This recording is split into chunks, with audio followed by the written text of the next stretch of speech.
There's a moment in every human life when something invisible snaps, not loudly, not violently, but unmistakably. You wake up one morning and the world feels different, heavier, quieter, almost as if the air itself is watching you. People you once trusted feel distant. Things you once loved feel meaningless. Noise becomes irritating. Silence becomes loud. And you feel this strange, unexplainable shift inside your spirit that tells you you're not in your old life anymore. This is the beginning of what many call a dark spiritual awakening, the moment when God, the universe, or your higher self decides you're finally ready to see the truth behind the illusions you've lived in your whole life. It's not peaceful at first. It's not pretty. It's not light and love. It's raw, disorienting. Almost cinematic in the way it grabs you by the soul and pulls you into yourself. Imagine the video opening with me walking into a pitch-black abandoned monastery, the wind echoing like a warning, the camera following tightly behind me as I whisper. If you've been feeling like life is falling apart, it's because something enormous is waking up inside you. In that moment, the viewer feels it, the mystery, the intensity, the pull of something unseen. The first sign you've entered a dark spiritual awakening mode is the collapse of meaning. Everything you used to rely on, your goals, your routines, your relationships, your identity, suddenly feels hollow. You don't know why, but your spirit refuses to attach to anything that isn't aligned with your deeper truth. You look at your life and feel like you're watching someone else's story. And this is where the awakening begins, in the disorientation. God removes your false foundations, so he can reveal the real ones. The collapse isn't punishment, it's preparation. But when you're in the middle of it, it feels like drowning. You start questioning everything. Who am I? What do I want? Why am I here? And maybe the deepest question of all, what if the life I built wasn't really mine? The second sign is the emotional implosion, sudden waves of grief, anger, fear, emptiness, or confusion that come out of nowhere and hit with the force of a spiritual earthquake. You may cry without knowing why. You may feel lost even when nothing has changed externally. You may feel overwhelmed by emotions that don't seem to belong to you at all. This is because the dark awakening forces everything buried inside you, every wound, every memory, every suppressed truth to rise to the surface. It feels like your heart is breaking, but really, your shell is breaking. Your ego is cracking open. And a deeper part of you is trying to breathe for the first time. I want to ask you something people avoid because it touches the core of their soul. When was the last time you allowed yourself to feel pain without trying to cover it, fix it, or numb it? Then comes the third sign, the sudden withdrawal from the world. You begin avoiding people without knowing why. You crave silence, solitude, stillness. Noise feels like poison. Social interactions feel draining. The world feels too loud, too fast, too artificial. You're not becoming antisocial, you're shedding the version of you that performed for acceptance. The dark awakening pulls you inward because the answers you seek can't be found outside. Your soul builds a cocoon around you so you can begin the transformation that requires darkness, just like a seed needs burial before it can bloom. In the video, the scene would shift quickly. Hear me sitting alone in a silent stone chamber lit only by candlelight, saying softly, if you feel like disappearing, it's because your spirit is preparing to reappear as someone you've never met before. The fourth sign is the breakdown of old identities.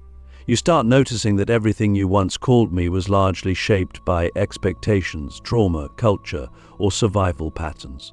You begin shedding roles you never consciously chose: your job identity, the personality you created to feel safe, the mask you wore to be loved. This stage feels terrifying because you're losing the version of yourself you thought was real. But it's also liberating because you're finally meeting the version of yourself that is real. The dark awakening strips you of false identities so you can build an authentic one. And that authenticity becomes the foundation of your entire spiritual evolution. The fifth sign is the confrontation with your shadow, the parts of you you avoided, judged, denied, or feared. You start seeing your insecurities, addictions, toxic traits, and patterns not as flaws but as wounds. You begin understanding why you stayed in painful relationships, why you sabotaged opportunities, why you hid your true self, why you betrayed your own intuition. In this stage, your shadow becomes your teacher. And if you're brave enough to face it, you will see the truth hidden beneath every wound. You were never broken, you were conditioned. And healing isn't becoming better, it's becoming yourself again. The sixth sign is energetic hypersensitivity. You feel people's intentions before they speak. You sense tension in rooms you've just entered. You feel spiritually attacked by negativity. Your intuition spikes. Your dreams become vivid, symbolic, prophetic. You begin to notice synchronicities, repeating numbers, symbols, signs, almost as if the universe is speaking directly to you. It's not your imagination. When the spiritual awakening begins, your senses shift to a higher frequency. You start perceiving reality not just physically, but energetically. And finally, the seventh sign, you feel a silent calling you can't explain. You don't know where you're going, but you feel pulled.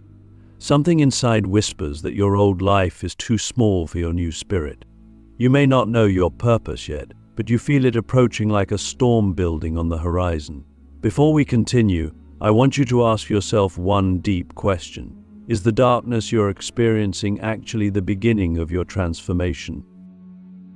Click subscribe to this channel to get more profound spiritual lesson. The moment you realize you're in a dark spiritual awakening, something inside you shifts from confusion into a strange, painful clarity. It's like standing at the edge of a cliff you never meant to reach, staring into a depth you never asked to confront, yet something in your soul whispers, jump. Not because you want to fall, but because you know you can no longer stay where you are. The dark awakening isn't about punishment, it's about removal. Removal of illusions, attachments, false identities, and every belief that kept you small. And the process feels harsh because your spirit is shedding layers that were never yours. Imagine the video cutting to a scene of me standing in an underground cavern, torches lighting the walls, shadows dancing behind me as I say, "This is the part of awakening nobody wants to talk about, the part where you lose everything you were never meant to keep." The intensity rises, the viewers feel it. And now you and I walk deeper into the seven signs, into what happens after the awakening begins tearing your life apart. One of the first experiences in the descent is the emotional purge, a cleansing so powerful it feels like your soul is bleeding out memories and emotions you didn't even know were still alive inside you. You might break down over something small, but the tears carry the weight of years. You might feel anger surge for no apparent reason, yet the fire comes from wounds buried since childhood. You might collapse into numbness, not because you don't feel, but because you're feeling everything at once. In this stage, you learn the emotional truth the world hides from you. The only way to heal is to feel. Your spirit knows this. That's why it forces every suppressed emotion to rise to the surface. The dark awakening is not gentle. It rips the bandages off your soul. And in doing so, it reveals the wounds you pretended didn't exist. Tell me honestly, how many parts of yourself have you forced into silence just to survive? Then comes the spiritual disorientation, where nothing feels real anymore. Time feels distorted. Conversations feel shallow. Life feels surreal, as if you're walking through a movie set rather than a world. You feel detached from old desires, old habits, old dreams. Food tastes different. Music hits differently. Scenery feels unfamiliar. It's like you're watching your life through a window instead of participating in it. This isn't dissociation, it's recalibration. Your consciousness is shifting out of the version of reality you used to inhabit. Old vibrations no longer match your new state of being. This is why people in a dark awakening often say, "I don't recognize myself anymore." You're not losing yourself, you're outgrowing your former identity so rapidly that your mind can't keep up. And as this inner breakdown intensifies, so does the external collapse.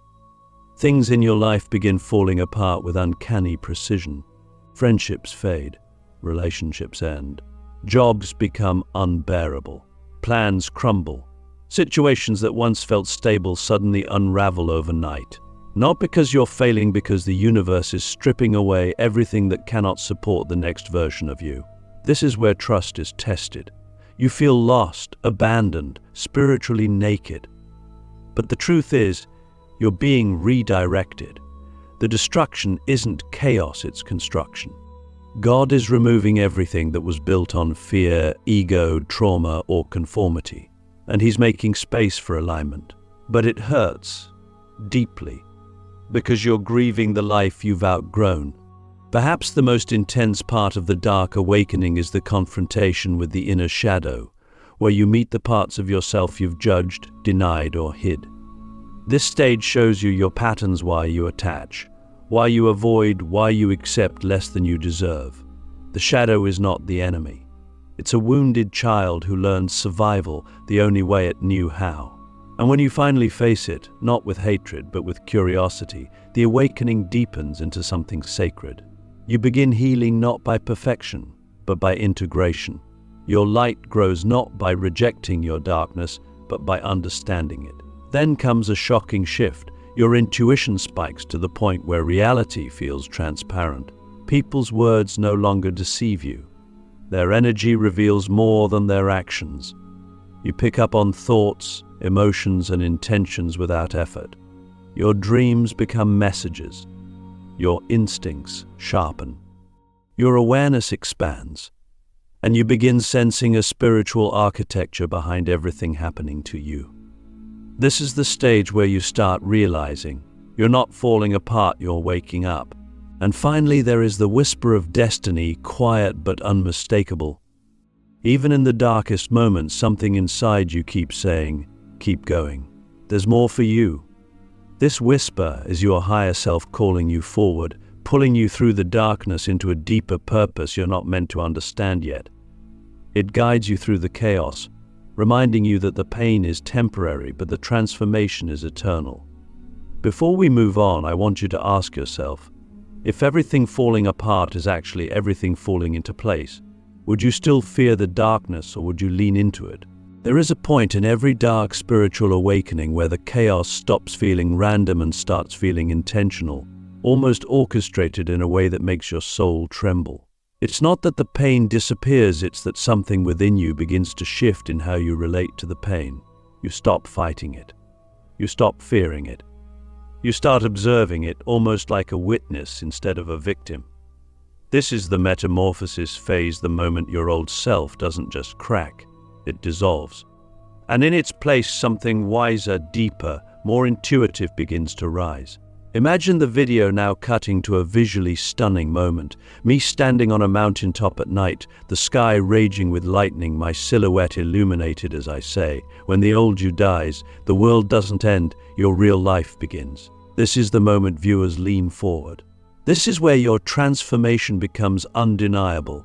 One of the most intense experiences in this stage is the collapse of your ego's identity. Everything you once used to define yourself, your achievements, your trauma, your insecurities, your image, your relationship, starts losing its grip. You begin to realize you don't actually know who you are without the opinions of others, without the roles you played, without the emotional armor you carried. It's terrifying at first because your ego is dissolving, and the ego believes that without it, you will die. But you don't die, you awaken. You discover that beneath every identity you ever wore, there was something untouched, your soul. And this soul begins taking the lead, pulling you toward a version of yourself that is unconditioned, unlimited, unafraid. The next sign of metamorphosis is the radical shift in how you experience relationships. You no longer tolerate superficial connections, draining people, false friends, or emotionally unavailable relationships. Your spirit becomes allergic to anything that doesn't resonate with truth. You start detaching from people who once meant everything to you, not because you stopped caring, but because your vibration evolved beyond the frequency of certain bonds. Likewise, you begin attracting souls who mirror the depth you're becoming. People who recognize your transformation without needing an explanation. People who offer presence, not performance. People who feel like home without trying. This is when you realize something profound. The dark awakening wasn't destroying your relationships, it was filtering them. Then comes the awakening of inner authority, a power many people never access in their lifetime. You stop seeking external validation. You stop asking for permission. You stop letting society define what success, happiness, or purpose should look like. The world loses its control over you because your sense of direction begins coming from within. You feel an inner compass guiding you away from chaos and toward alignment. You say no without guilt. You say yes without fear. You stop negotiating your worth. And for the first time, you realize that your intuition was always the voice of your highest self trying to reclaim your life. Another powerful shift in the metamorphosis stage is the change in how you understand suffering. Pain stops feeling like punishment and starts feeling like instruction. You begin recognizing the patterns behind your experiences, the lessons hidden in heartbreak, the wisdom buried in conflict, the strength forged in adversity. You start seeing the divine architecture behind your suffering. And with this understanding comes a strange sense of gratitude. Not for the pain itself, but for who you became because of it. This is when you realize every wound was a doorway, every loss was a redirection, every ending was divine intervention disguised as heartbreak. One of the most sacred signs in this stage is the awakening of your spiritual gifts. Your intuition becomes sharper. Your empathy deepens. Your dreams turn symbolic. Your sensitivity becomes a superpower rather than a burden. You start receiving insights you can't explain logically. You feel connected to something larger than yourself, God, the universe, consciousness, divinity. You begin sensing truth on a vibrational level, beyond words, beyond reason. And this is where you start asking yourself, how long have I been walking blind to the power that was inside me all along? Finally, there is the emergence of your new spiritual identity, the version of you that was buried under fear, trauma, and conditioning. This identity feels lighter, more conscious, more aligned. You begin making decisions from intuition rather than fear.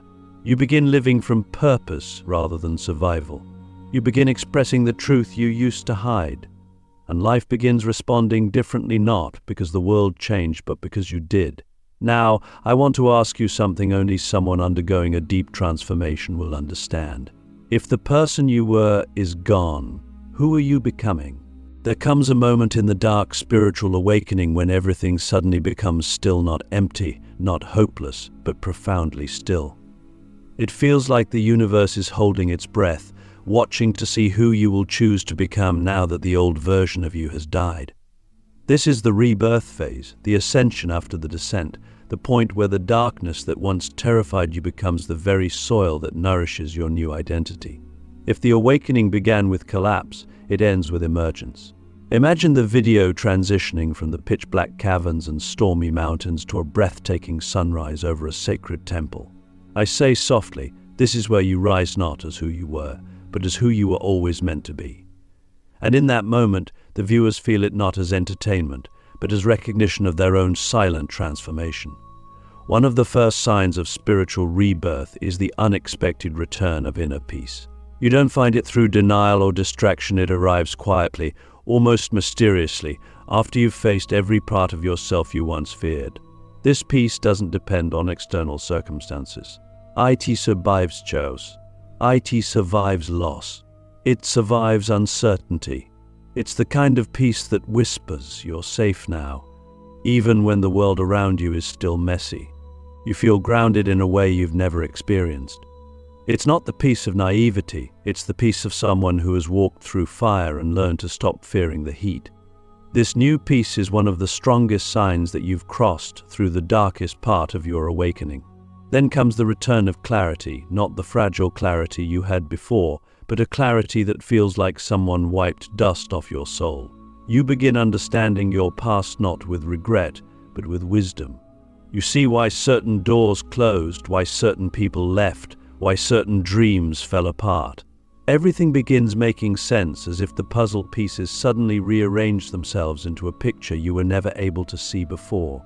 This clarity allows you to make decisions more confidently, to trust your intuition, and to recognize red flags before they become disasters. You begin choosing your path consciously, not out of fear, guilt, or obligation. The next sign is the rise of your new spiritual power. You start noticing that your energy affects things in ways you never understood before. You may calm people simply by being present. You may inspire others without trying. You may feel your intuition guide you with such precision that it feels supernatural. You may find yourself speaking truth that cuts through noise, seeing patterns others miss, or feeling connected to something greater. This isn't arrogance, it's activation. The gifts that were dormant inside you are now awake. Your spirit is no longer a passive passenger, it has become the driver. Another powerful sign of rebirth is the release of old attachments. The people, habits, beliefs, and environments that once felt essential to your identity no longer hold power over you. You don't cling out of fear anymore. You don't chase validation. You don't seek approval. You begin walking away with grace from anything that disrupts your peace. And the most shocking part? You don't feel guilty for it, because you finally understand that self-betrayal is the highest form of abandonment, and you refuse to abandon yourself ever again. Then comes the emergence of your new purpose, the deeper calling that was hidden beneath layers of conditioning and fear. You may not fully know the details, but you feel the direction. You feel a pull towards something meaningful, creating, teaching, healing, leading, serving, building, expressing. Your life no longer feels like a series of accidents, it feels like a mission. You wake up with a sense of direction that wasn't there before. You begin aligning your actions with your spirit instead of your wounds. The next sign is subtle but life-changing. You begin attracting what matches your new vibration. Opportunities align effortlessly. People who resonate with your new identity start appearing. You find yourself connecting with those who understand your depth, support your growth, and reflect your evolution. This is because you no longer operate from scarcity, you operate from authenticity. And authenticity is magnetic. And finally, the last sign of transformation, you feel a quiet strength rising inside you, one that says, I survived what was meant to destroy me. I am not the same. This strength doesn't need to prove anything. It doesn't need to shout. It doesn't need validation. It's the strength of someone who has seen their own soul, faced their own shadows, and emerged with truth instead of fear. So now I leave you with one final question, one that only someone who has truly faced the dark night of the soul can answer. Now that you've risen from the darkness, what will you do with the light you've earned?